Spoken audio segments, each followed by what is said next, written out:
Será que minha dor de cabeça é uma enxaqueca? Eu sou a doutora Mirela Fazito, neurologista, e este é o canal Minuto Neuro. Fique até o final que hoje eu vou falar um pouco para vocês sobre as enxaquecas. Se você não for inscrito no canal, aproveite e se inscreva, que o YouTube vai lembrar vocês toda vez que um novo vídeo for ao ar. Aproveite também e compartilhe com seus amigos. Aqui você fica por dentro de vários assuntos dentro da neurologia.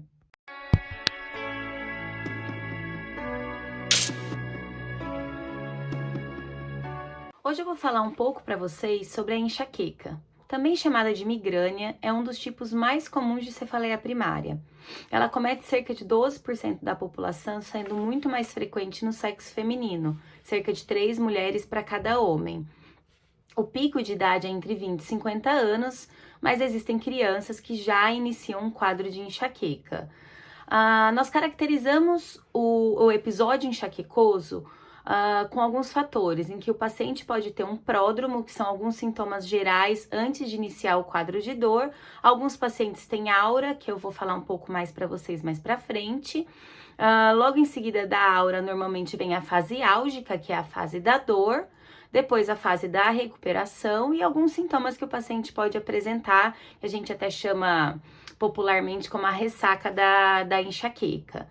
A primeira que eu vou falar para vocês é a enxaqueca sem aura. A enxaqueca sem aura é aquela que é a mais frequente, ela comete cerca de 70% dos pacientes enxaquecosos. A dor tem uma intensidade muito variável, normalmente ela começa leve e vai se intensificando no decorrer das horas.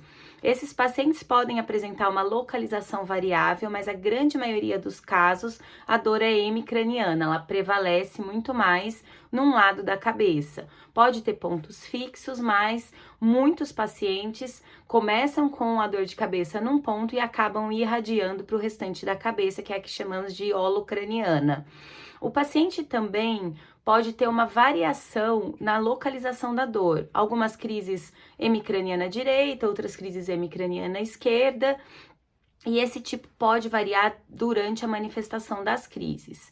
A maior parte desses pacientes sem aura, eles apresentam o que a gente chama de pródromo, que em muitos casos se manifestam como uma irritabilidade, uma alteração de humor, uma insônia, uma alteração do ciclo sono-vigília, aquele paciente que começa a ficar bocejando demais, pode ter um quadro de uma sonolência e depois ele acaba manifestando o quadro de dor. A dor, na sua maioria, é pulsátil, latejante, sendo que alguns pacientes também apresentam uma dor em pressão, uma dor em peso, associada a essas crises mais latejantes.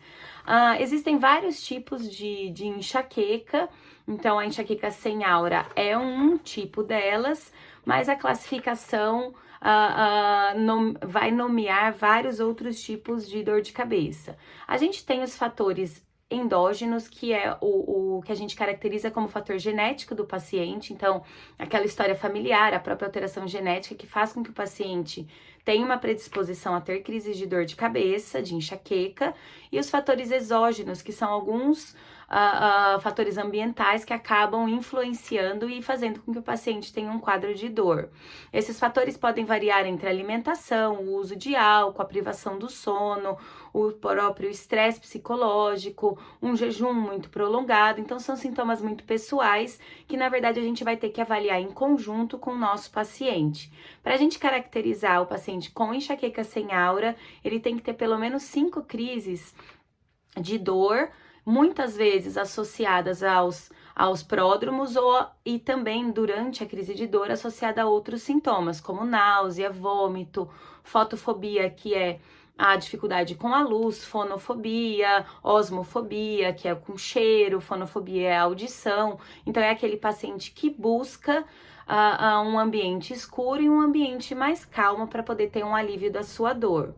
É importante que esse paciente com um quadro de dor procure o seu médico para que seja feito um tratamento adequado e evite o uso inadequado de analgésicos, o uso abusivo de analgésicos, porque isso pode levar até a complicação dos quadros de dor de cabeça. Muito obrigada pela sua atenção. Não deixe de assistir o nosso próximo vídeo, onde eu vou falar um pouco para vocês sobre o outro tipo de enxaqueca, a enxaqueca com aura. Obrigada!